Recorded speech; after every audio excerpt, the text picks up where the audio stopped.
Sermão da Montanha, onde nós estamos estudando, não preciso nem dizer o versículo, amém? Mestre, o retorno aqui, viu? Dá aquele grauzinho. Obrigado. Tá saudade de tu? Deve estar de pescar de novo. Nunca mais comi que prestasse.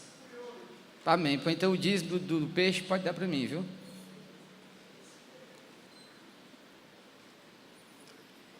Glória a Deus, meus irmãos. É porque eu estou nervoso, eu nunca preguei para tanta gente, não, assim. Eu fico com meu coração do tamanho do bombom. Agora, quando eu me formar em psicologia, eu vou ficar mais calmo.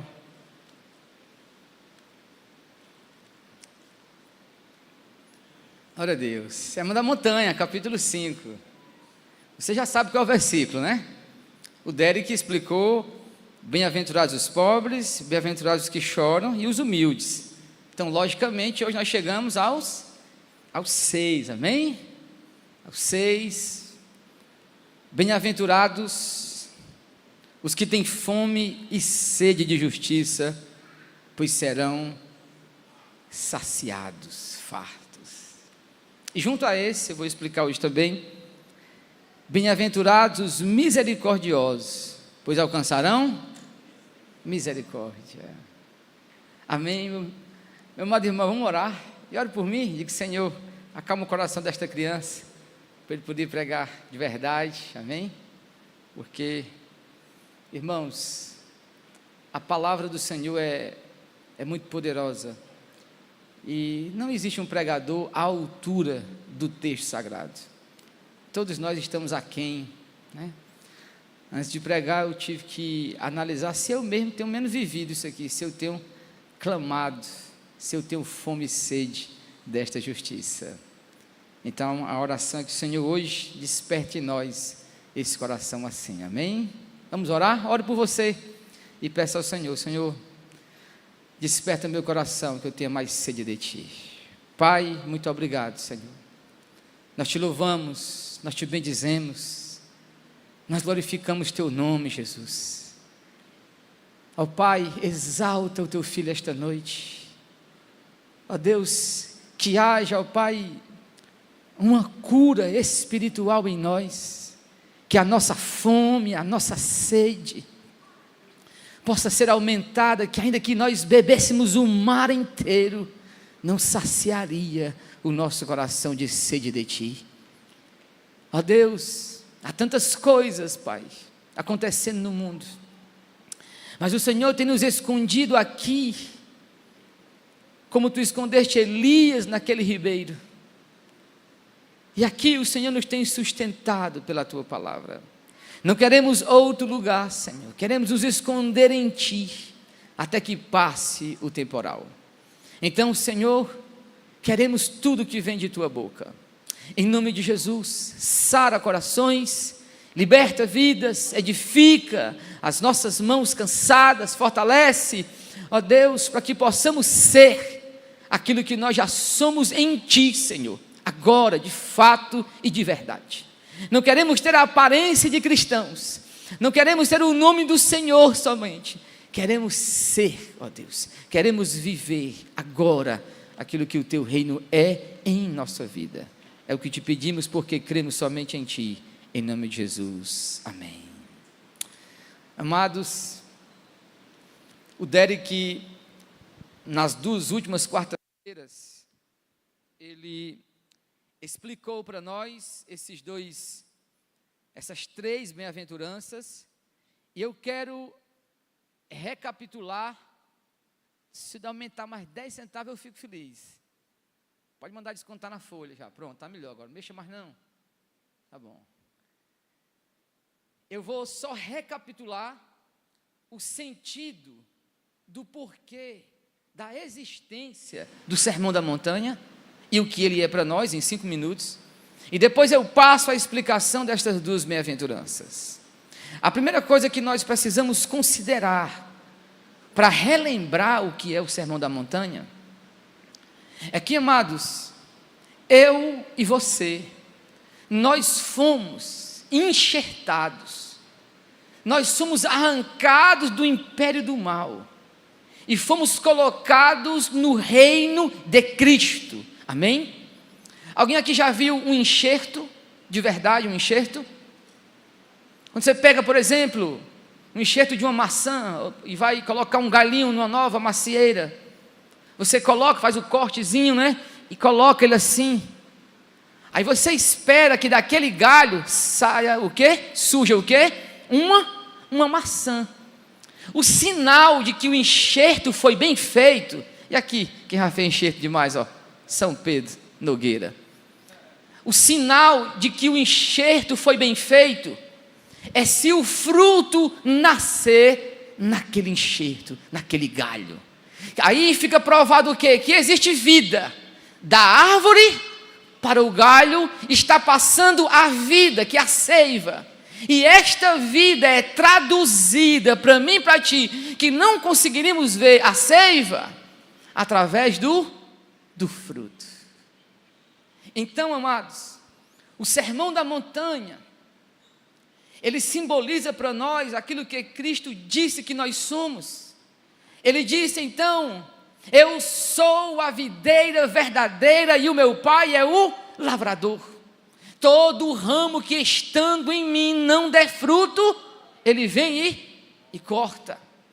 Então, eu não preciso me esforçar demais para produzir, para mim viver isso aqui, se eu estiver verdadeiramente ligado na videira que é Cristo. Ora, a vida da videira que é Cristo, a vida que foi dada de Cristo para mim, é a total presença do Espírito Santo verdadeiramente habitando em nossas vidas. Não é a mera emoção que nós sentimos quando louvamos ou quando cantamos qualquer música do mundo. Não é a emoção ou a sensação de um ambiente que nos chama a atenção, ou a emoção de quando passamos por alguém que o perfume lembra, meus irmãos, um momento. É mais do que isso, é a presença transformadora, é a presença amorosa, é a alegria verdadeira do Espírito Santo habitando realmente em nós. E amados, o Sermão da Montanha é essa relação da videira. E, em último lugar, eu sempre sonhei, eu digo que tu ia ouvir a palavra aqui, sentadinho aqui, ó. Mas não é hoje não, né? Eu senti. Mas, meus irmãos, em segundo lugar, o Sermão da Montanha, deixa eu lhe mostrar isso aqui de uma forma muito categórica. Abra comigo sua Bíblia, por favor. Evangelho de Paulo aos Coríntios,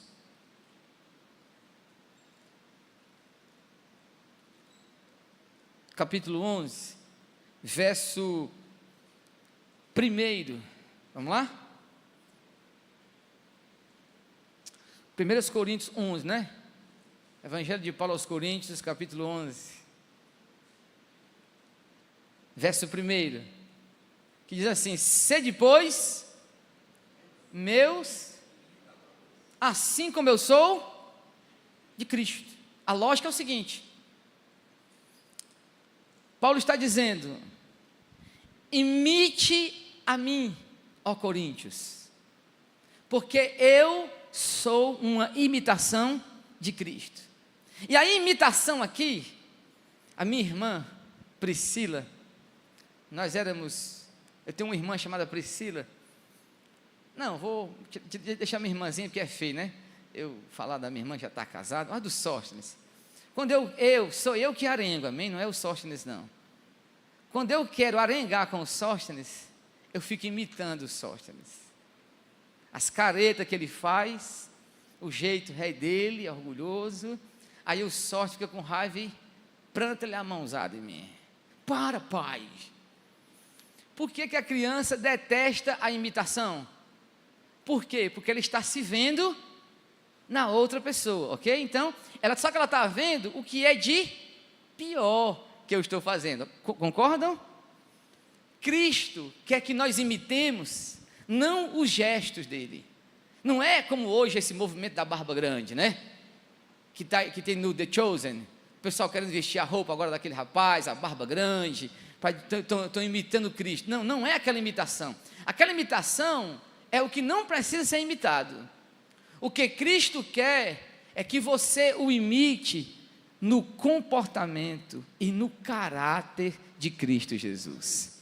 Ele quer ver essa imitação. Ele quer observar que você, em determinada circunstância, você agiu como Cristo agiria, ou como Cristo agiu. Então agora, eu volto ao Sermão da Montanha, para que nós comecemos a exposição destas duas bem-aventuranças, meus irmãos. Acompanhe comigo, por favor, novamente, Mateus 5.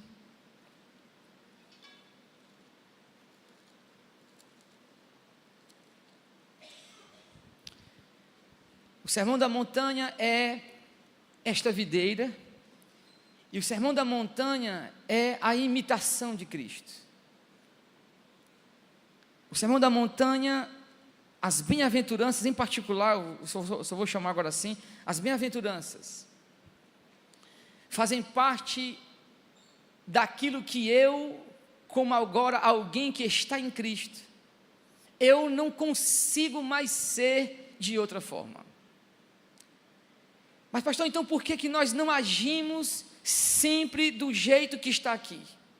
É porque enquanto nós ainda estamos aqui nesta terra, o Derek sempre fala que nós temos como é que ele fala, já muitos anos com o mesmo comportamento, né? Então é difícil você deixar aquele comportamento de uma hora para outra.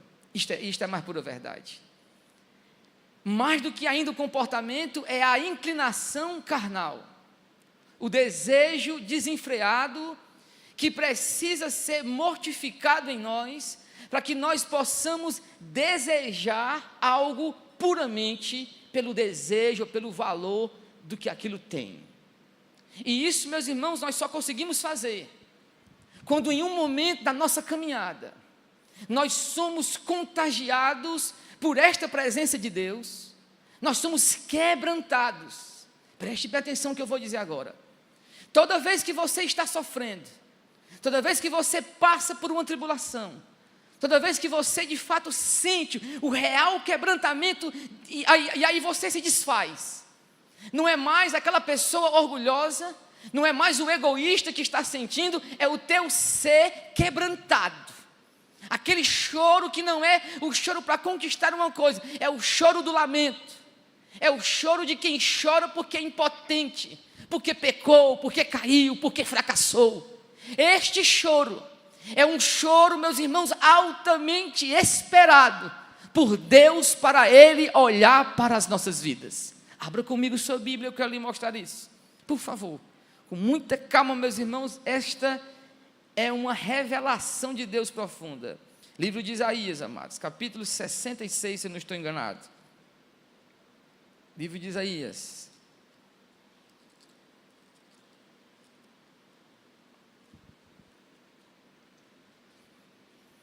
Versículo 2: a minha mão fez todas essas coisas, e assim todas elas vieram a existir, diz o Senhor.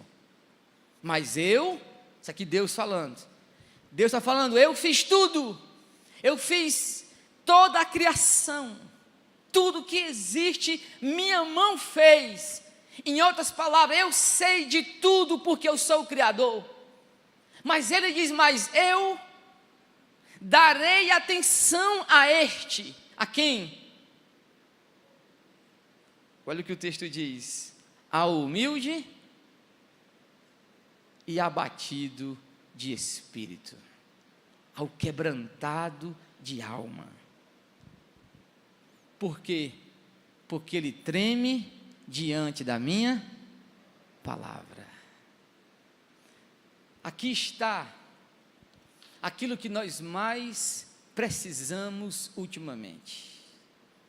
Povo de Deus, escute o meu raciocínio agora.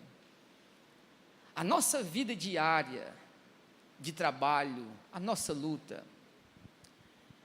além de ser uma bênção, porque Deus nos chamou e nos deu uma vocação para o trabalho, só que Satanás, a natureza pecaminosa e o mundo, eles têm um complô Brennan Manning chama de o impostor que vive em nós.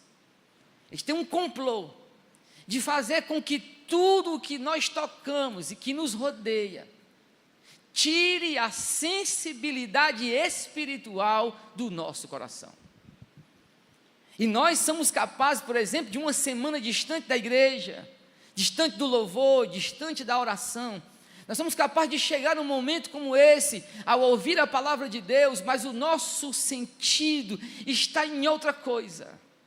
É como alguém que vai ao médico para poder ouvir sobre o tratamento do câncer que ela está fazendo, mas ela está pensando em outra coisa e não na doença, naquilo que ela precisa ser curada.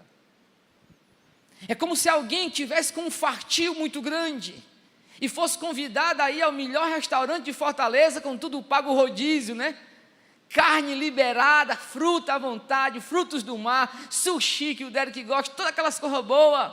Só que simplesmente ela está com fartio. Ela olha para toda aquela comida, mas falta um negócio entre ela e a comida, que é o quê? A fome. A fome. A comida está ali, a ocasião está posta, mas falta a fome.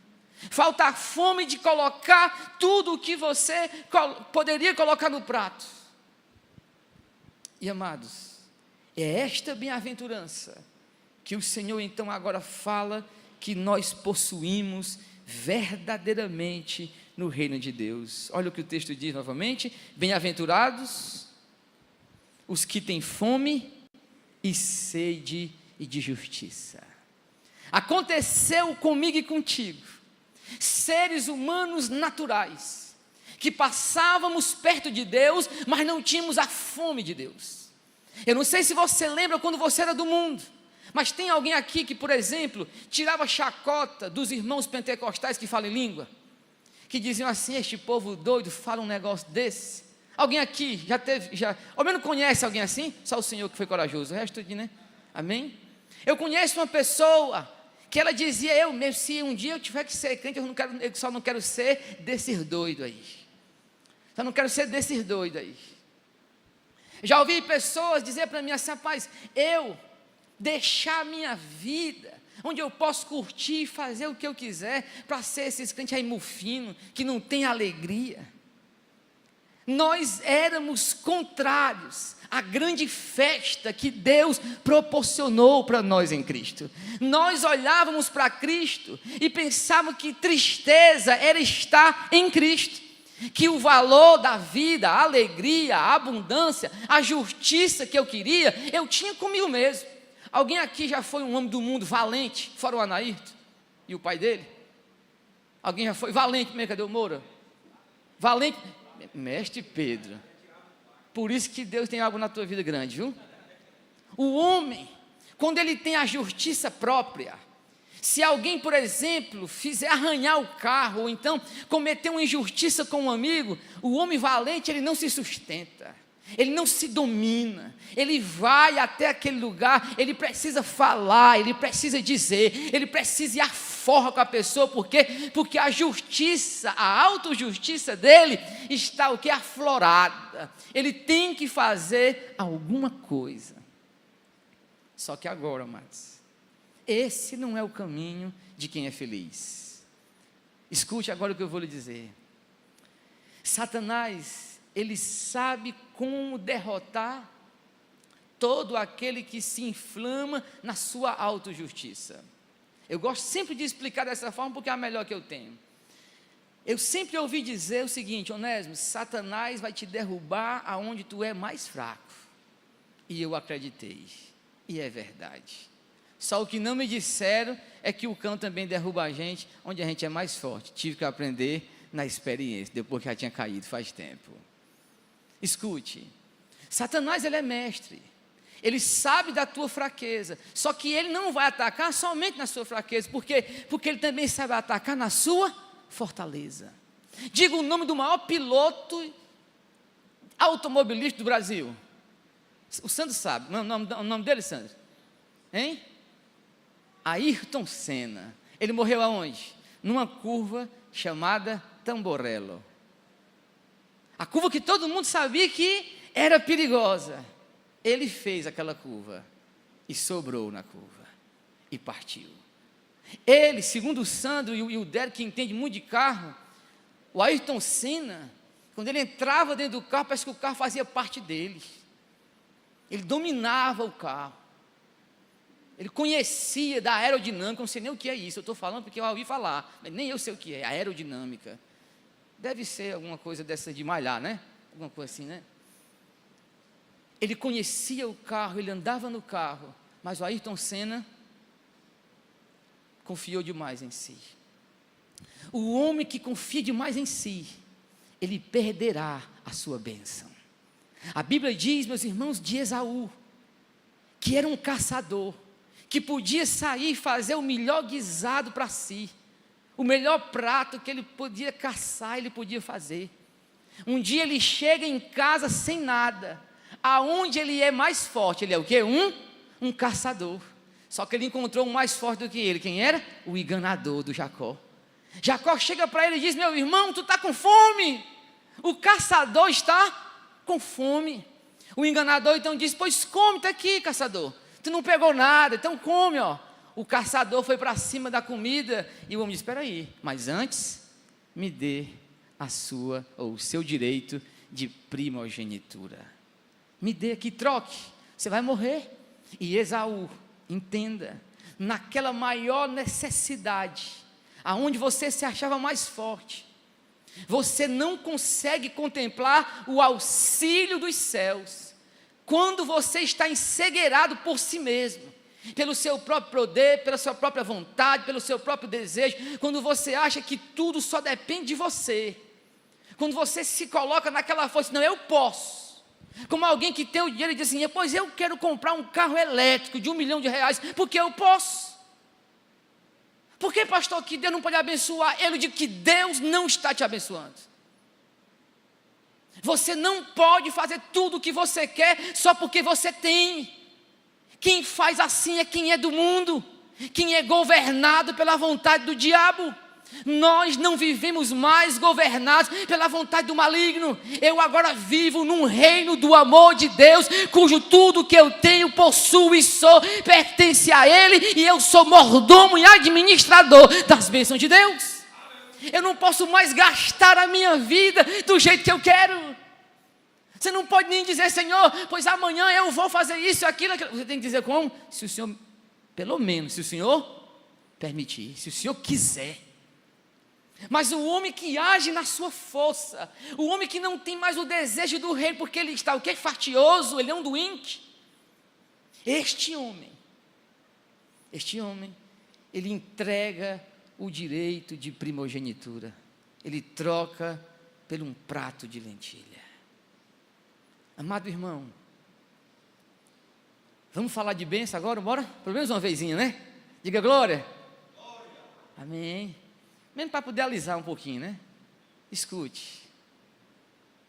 Deus, Ele tem um compromisso tão grande em te ver bem. A palavra é bem-aventurado, não é isso? Feliz. Eu gosto de dizer abençoado. Deus, Ele vai em busca do teu coração. O homem que se saciava na autojustiça, o homem que não tinha fome e desejo pelas coisas de Deus, agora o Senhor vem até a ti, e Ele abre o teu coração, e Ele implanta dentro de ti o coração dEle mesmo. Abra comigo sua Bíblia, por favor, em nome de Cristo. Salmo 107, meus irmãos. Salmo 107. Escuta o que Deus tem para a gente.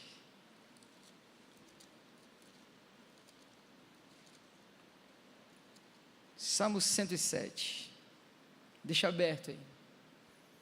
Bem-aventurado aqueles que têm fome e sede de justiça, pois serão fartos. Depois que o Senhor nos toca, depois que o Senhor abre o nosso coração, surge agora um apetite muito grande.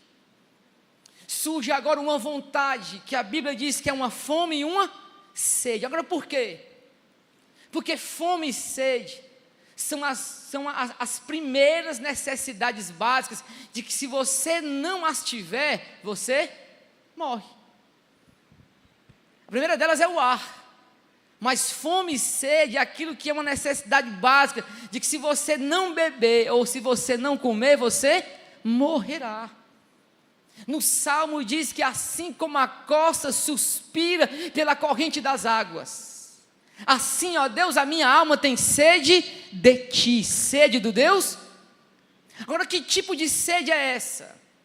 A sede deste servo que está bramando é a sede, meus irmãos, de um período de uma seca. Não existe aquela água. Alguém aqui já foi no interior que eu moro? Lá, meus irmãos, tem umas águas assim barrentas, que quando seca fica só rachado. Só pede ali para Madalena, onde o Moura morava. E aí eu vejo aquele gado procurando, meus irmãos, ali um pouco de água, mas não tem. Aquela água barrenta, não dá para beber. E o servo que a Bíblia está aqui apresentando, ele está bramando. Por quê? Porque ele está com uma sede a ponto de morrer. Mas eu lhe pergunto esta noite, me diga, qual foi o dia que você teve essa sede? Seja honesto com você mesmo agora. Olhe para dentro de você e diga: não, meu pastor, houve dias na minha vida que eu clamei a Deus, que eu busquei, que parecia que eu ia morrer, porque eu queria era Deus, porque eu queria era mais de Deus. Mas observe como o inverso é o contrário. Quando nós temos, meus irmãos, uma coisa para resolver, uma viagem para poder fazer, um dinheiro para receber, uma causa na justiça, nós movemos céu e terra, contratamos o maior advogado do mundo, meus irmãos, movemos tudo para resolver aquilo. Mas quando se move para o campo do espiritual, para aquilo que é Deus, a nossa sede, meus irmãos, não é um copo d'água. É por isso que muitas coisas não acontecerão na vida de muita gente, porque a sede deles é pequena demais. E Deus é um rio de água viva. Ele não quer te dar um copo com água, Ele quer preencher o teu ser, Ele quer saciar, Ele quer que você se torne essa fonte de água viva. Mas aí, meus irmãos, o ponto é que então eu preciso descobrir o que é que impede que este coração se torne essa fonte de água viva. E aí eu acho que você se conhece, amém? Diga amém, gente. É mesmo para poder fingir que vocês estão entendendo, vai. Amém. Glória a Deus. Vocês se conhecem, amém? Amém. E aí? O que é que falta? O que é que falta? Por que é que, entenda, um exemplo, o Sóstenes caísse agora da poltrona, quebrasse o braço. A Cibele, eu não, eu sou um pobre coitado. Mas a Cibele, ela é capaz de invadir a UPA, revirar o César Carlos, amarrar o médico, embora, arrete o braço do meu menino. Por quê? Porque mãe é assim. Mãe não aguenta ver o filho chorando, não, sofrendo de dor. Amém? Amém, gente? Eu estou gostando, né? Tá. Pelo menos é o que eu acho, né? O que está em jogo é mais do que teu filho com o braço quebrado. O que está em jogo são as feridas da tua alma. O que está em jogo é o destino do teu ser. O que está em jogo é vida eterna. O que está em jogo é a felicidade do teu casamento. O que está em jogo são as escolhas no futuro que podem mudar todo o rumo da tua história. E nós vamos dar ao luxo de não desejar a Deus, de não clamar ao Senhor. Isso não é para nós. Bem-aventurado aqueles que têm fome e sede de justiça, pois eles serão fartos. Deus está ansioso para que o nosso coração o deseje mais. Irmãos, não é uma coisa assim sem sentido. A Bíblia diz, meus irmãos, que havia um lugar chamado Jericó, e havia um cego, meus irmãos, que estava lá sentado, pedindo esmolas, e ele escuta, que de longe, meus irmãos, está passando um homem, ele escuta as pisadas, ele pergunta: quem é que passa? É Jesus. Ora, meus irmãos, quem aqui já sabe, lá no interior, quando você perde uma ovelha, o que é que você faz? Como é que o pastor ele encontra a ovelha? Ele vai no rastro dela, mas ele segue a ovelha. Moro, lembra daquela nossa ovelha que a gente perdeu? Eu fui buscar umas ovelhas marrumoro uma vez. Meus irmãos, aí de longe, o ouvido do Moro escutou o berro daquela ovelhinha. E eu disse, cadê que eu não estou ouvindo? E o Moro está ali, é para colar. E o Moro saiu catando a ovelha porque ela berrava. Quando Cristo está passando lá longe, entrando em Jericó, ele já ouve o berro do cego dizendo, ei, filho de Davi, tem misericórdia de mim. Mas meus irmãos, me diga, qual é o berro do teu coração? Como o teu coração clama pela presença de Deus? Como? Como é o teu clamor? Não, sejamos honestos, como é o nosso clamor, gente? Já sei. Você coloca o Netflix no Deus Não Está Morto. Ou então, não está morto não. Vamos lá, é o Quarto de Guerra, isso. Você bota o Netflix no Quarto de Guerra e começa a assistir. E diz, é isso aí mesmo, Senhor, faz na minha vida, Pai. Aí você chora no filme, termina, amém, Senhor, tu falou demais comigo. Aí no outro dia, tudo volta ao normal, vai trabalhar, aí esquece, aí chega de noite, Netflix, agora, assistiu o Quarto de Guerra, vai ser o que agora? O The Chosen, isso grande dele, está acostumado com o The Chosen. A cara do Rodrigo, que assiste The Chosen direto. Aí você assiste o The Chosen, aí The Chosen, o encontro dele com o Nicodemo, você fica, é verdade, Senhor, preciso nascer de novo mesmo, aí, amém, Senhor, obrigado. Aí você não consegue orar, e diz só assim, Pai, obrigado, fala comigo mesmo em sonho. Aí dorme. Aí domingo, outro dia, tudo de novo. Todo dia tu rola a pedra lá para cima e ela volta por cima de ti. Por que meus irmãos? Que a espiritualidade de muita gente é assim. É sempre a mesma coisa. É sempre a mesma coisa. É o enfado de ser sempre a mesma coisa. Será que Deus não está querendo entrar de uma forma diferente? Deus é Deus, gente, na sua vida? Não, vamos lá. Vamos fingir que não está sendo gravado, vamos conversar. Deus pode fazer com você o que Ele quiser e você aceita? Não, sério, mestre. Ele pode entrar na sua vida e fazer o que Ele quer. Amado irmão, Salmo 107, amém? Nós temos um Deus, oh Deus maravilhoso. Ouça por favor a narrativa, Salmo 107, versículo 10. Os que se assentavam nas trevas e na sombra da morte, oprimidos e acorrentados, por se terem rebelado contra as palavras do Senhor e desprezado o conselho do Altíssimo, submetido a trabalho forçado, tropeçaram e ninguém os ajudou.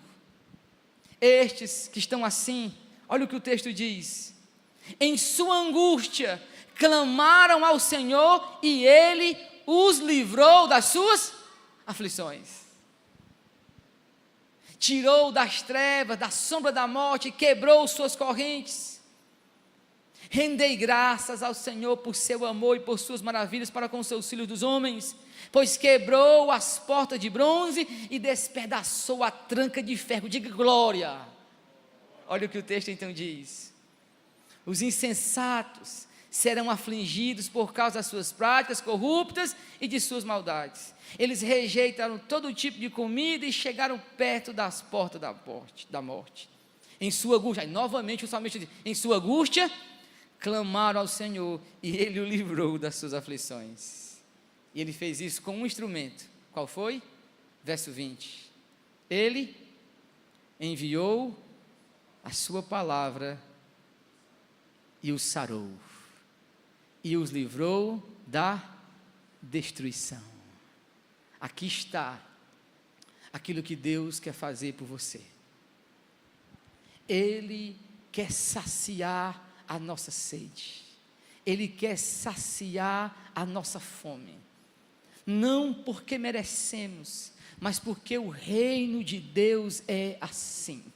é um reino do amor de Deus, é o reino da misericórdia de Deus. Então, quando nós começamos a buscar, pessoas às vezes que estão vivendo um desgaste, meus irmãos, que estão emocionalmente abatidas, mas aqui nós olhamos e dizemos a nós mesmos: mas por que está abatido a minha alma? Porque tu se entristece dentro de mim? Espera em Deus, tu ainda vai louvar ao Senhor. Então Ele começa a trabalhar em nós para tirar de nós aquele grito, o grito do lamento de quem está com fome, de quem não aguenta mais. E é isso que Cristo está dizendo, que no reino de Deus, todo faminto, todo aquele que lamenta, o que tem fome e sede de justiça, se você sente, se seu coração está aberto, se você não se contenta com o pouco que você diz que tem, se você diz: não, Senhor, eu quero mais, eu não aguento mais viver dessa forma, eu quero estar nas alturas, eu quero que tu cumpra em mim o que tu disse a Abacuque, que tu me faz andar em lugares altos, eu quero viver esta promessa de Deus. Oh, meu querido, pois então a angústia que tu sente vai se tornar, meus irmãos, em cura, porque a palavra de Deus está procurando a tua vida. E não é, meus irmãos, a minha pregação, é a palavra do Eterno, aquela que nos procura, aquela que fica marcada dentro de nós e que não permite que nós durmamos sem que nós nos deleitemos na verdade do Evangelho de Cristo Jesus. Oh, meus irmãos, eu estava vivendo uma experiência muito desgastante, perseguição enorme, tribulação na minha alma, e eu fazendo tudo, e eu tenho que dar conta, e eu queria dar conta, meus irmãos, eu tenho uma besteira em mim, que eu digo assim: se eu estudei é para me dar conta, né? Aí então começou a formar aquele negócio: não, deixa comigo que eu dou conta. A hora que dou conta, pobre coitado que nem eu, mas, irmãos, aí eu fui visitar minha mãezinha lá em Camusim. Aí minha mãe: sente aqui, Onésimo, vamos louvar ao Senhor. Mulheres, né, que oram, vamos louvar ao Senhor. E ela começou a cantar um hino que dizia assim, coloque seu ouvido no bolso agora. O hino dizia assim: é meu, somente meu, todo o trabalho, e o teu trabalho é descansar em mim. Irmãos, quando ela começou a primeira estrofe deste hino, eu disse que não é a palavra do pregador, é a palavra que nos procura, amém? Aquela verdade revirou minha alma. Eu entendi que o meu trabalho qual era? Era descansar no Senhor. Irmãos, Ele sacia a nossa sede, Ele matará a nossa fome. Este é Deus sobre nossas vidas. Este é Deus. Abra comigo sua Bíblia agora, por favor. Mateus, capítulo 18. E um dos textos, meus irmãos, mais extraordinários da palavra do Senhor, sobre os caminhos da misericórdia divina. O texto nos diz, meus irmãos: bem-aventurados os misericordiosos, pois alcançarão. Então vamos lá. O que é que significa ter fome e sede e ser saciado? É fome e sede de Deus em todas as nossas aflições, amém? Não é vergonhoso você chegar em Deus e dizer: Senhor, faz justiça à minha causa. Você pode. Quem não pode é quem chama a Deus o nome dele em vão, que eu já expliquei. Por exemplo, diga para mim aqui, de cor, Salmo 23:1. Não, gente, brincadeira. Você não sabe o 23:1 de cor? Todo mundo, bora. O Senhor, muito bem. Mas só pode dizer este salmo de verdade, sem ser em vão, quem é ovelha verdadeira do Senhor. Você não pode chamar o nome de Deus em vão, é pecado. E o que é chamar o nome dele em vão? É chamar Deus de uma coisa que ele não é para você. Você não pode dizer que ele é teu Deus se você não o adora. Você não pode dizer: Senhor, tu é meu Senhor. Ora, tu não é nem servo, só faz a tua vontade, nunca serve a Deus. Então eu não posso chamar assim, o Senhor é meu pastor, se eu não sou ovelha dele. Agora eu sou ovelha dele, eu posso dizer com todas as letras, eu encho minha boca, o Senhor é meu pastor, porque eu sou ovelha deste pasto.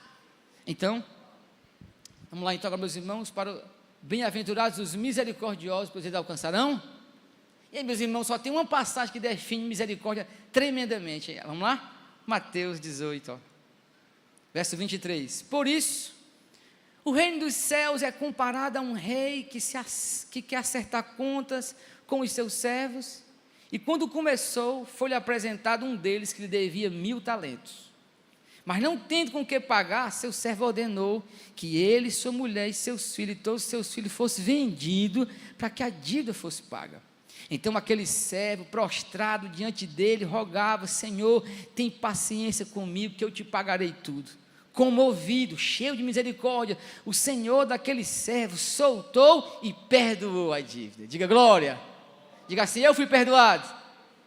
Amém. Tua dívida impagável foi perdoada. Mas aconteceu o quê? Ao sair, quando tu saiu da presença do rei, ao sair, porém, aquele servo, ele encontrou um dos seus conservos que lhe devia 100 denários. E agarrando-o, sufocava e dizendo: paga o que me deves. Então, caindo aos seus pés, e o seu companheiro lhe suplicava: tem paciência comigo que eu te pagarei. Ele, porém, não quis. Antes, mandou colocar na prisão até que pagasse a dívida. Seus conservos, vendo o que acontecera, ficaram tristes e foram contar tudo ao Senhor. E este o chamou à sua presença e disse: servo mau, perdoei toda aquela dívida porque me suplicaste. Tu também não devia ter compaixão do teu companheiro, assim como tive de ti? Irado, entregou aos carrascos até que lhe pagasse tudo que lhe devia. Assim também fará meu Pai Celestial, se cada um de vós não perdoar de coração ao seu irmão. Amém? Não vai sair na gravação, só eu agora. Quem aqui tem um intrigado? Levante a mão. Tem? Amém. Você foi sincera. Eu gosto disso. Foi sincera. Gente boa. Pois eu te vou fazer uma coisa aqui. Eu estava apacentando 2 irmãs. Eu disse para uma, eu disse: minha querida, mesmo diante da irmã, com essa situação, esse constrangimento, diante de Deus, tu perdoa a irmã? Ela disse: perdoa, meu pastor, eu quero viver em paz. Eu olhei para outra e disse: serva do Senhor, sou seu pastor, diante do nosso Deus, está no céu, até me benzo, tu perdoas esta serva? Ela disse: não, pastor, aí eu tenho que sentir de Deus primeiro. Aí eu disse: está bem, minha irmã, pois vamos sentir do Senhor. Abri aqui nesse texto, aí Cristo, eu li isso aqui para ela. Então Pedro aproximou-se dele e perguntou: Senhor, até quantas vezes deverei perdoar meu irmão se ele pecar contra mim? Até 7 vezes? Isso respondeu: não te digo que até 7 vezes, mas até 70 vezes? Eu disse: minha irmã, nós temos 70 aqui, bora menos uma. Ela: não, pastor, eu tenho que sentir de Deus. Aí eu digo: tá bom, minha irmã, vamos lá então. Vamos lá de novo, lê aqui. Eu li de novo, né? Até quantas vezes? 70. Digo: minha irmã. Aí ela: o que foi, pastor? Não, se Deus não falar comigo, eu não vou pedir perdão. Aí eu digo: tá bom, minha irmã, então volta para cá de novo. Ó. Aqui é a Bíblia, o nome desse livro aqui é Bíblia, tá certo? E esta passagem aqui simplesmente é a voz de Deus agora para nós. Você vai perdoar e pedir perdão à irmã? Ela disse: não, pastor, só se Deus falar comigo. Escute agora. O que eu vou falar agora é muito difícil para mim também e para você, eu sei, não estou forçando nada não. Mas é porque, meus irmãos, existe um nível de libertação que eu preciso chegar a viver. Que é de que este coração aqui, por mais que você me fira, me magoe, eu preciso viver o que esta verdade diz, o que o reino de Deus é. E o reino de Deus diz: bem-aventurados os misericordiosos, porque alcançarão.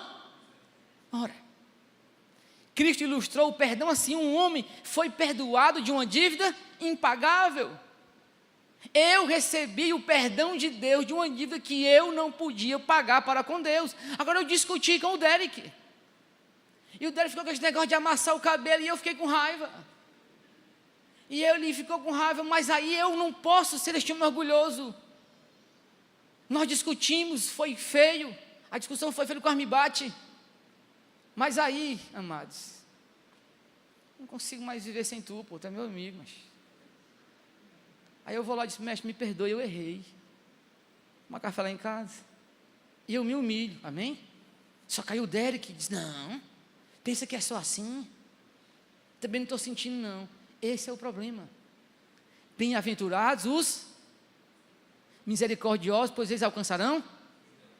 Abra comigo sua Bíblia, por favor, lá no livro de Romanos. Romanos, capítulo 5. Já encontraram, gente? Está acabando, já disseram aqui que eu tenho que terminar, senão o arrebatamento chega e eu não subo. Romanos 5.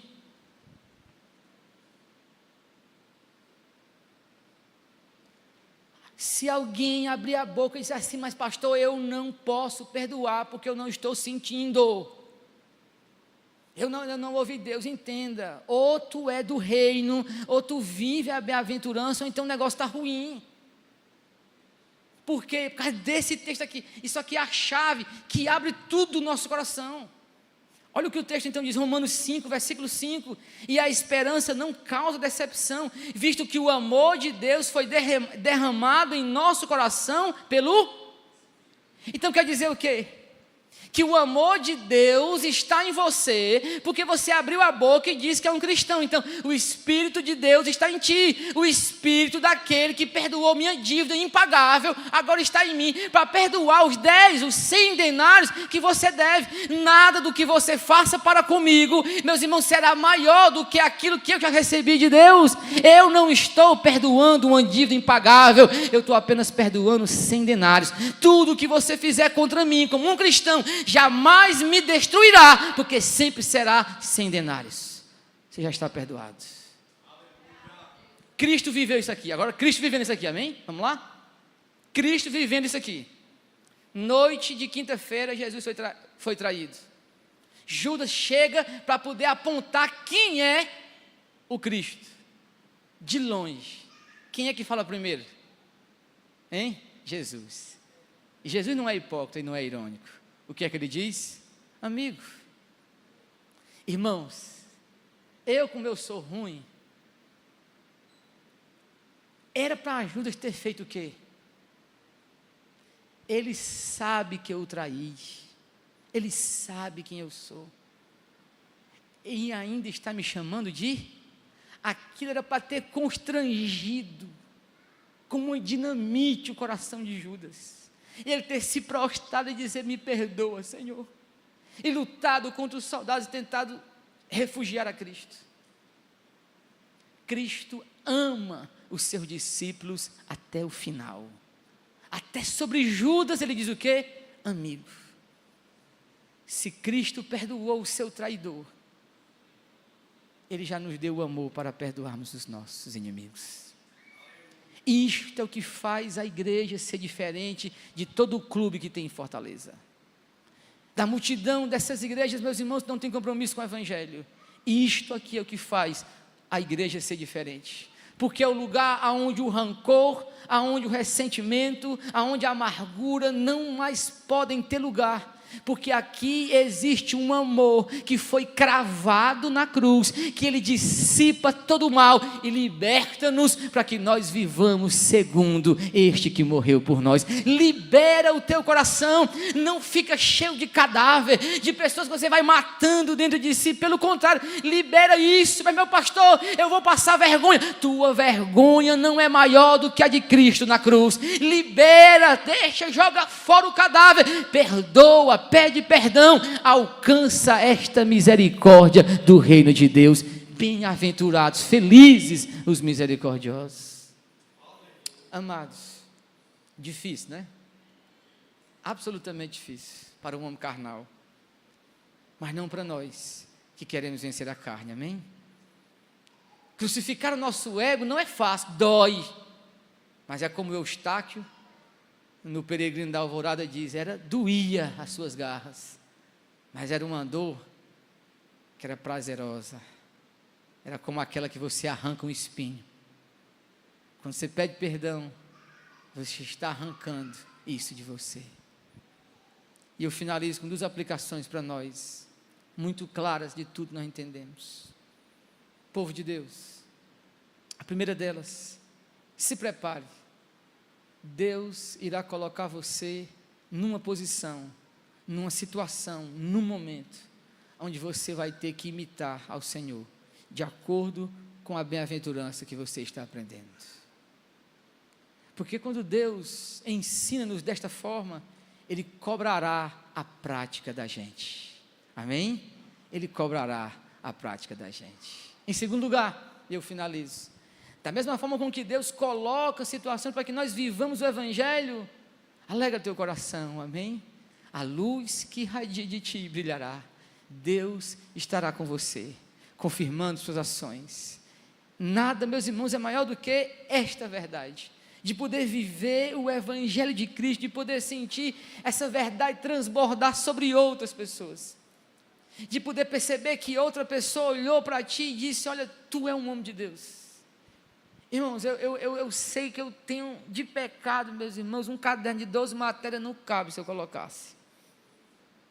Mas uma pessoa me procurou, ela estava com câncer de próstata, está fazendo a quimioterapia, aquelas coisas todas, me procurou, meus irmãos, e eu me quebrantei, logo de cara.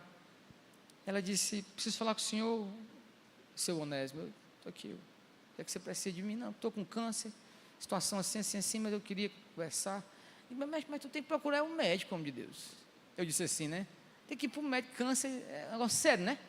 Não é sério câncer?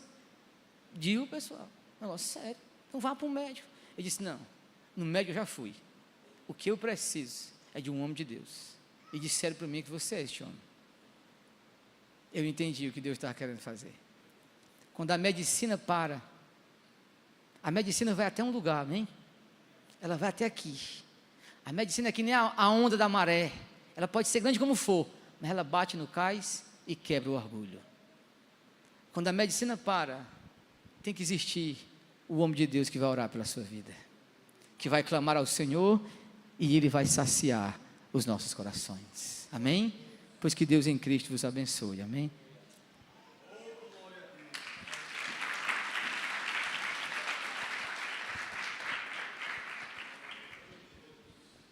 Amém, glória a Deus. Vamos ficar de pé, vamos encerrar o nosso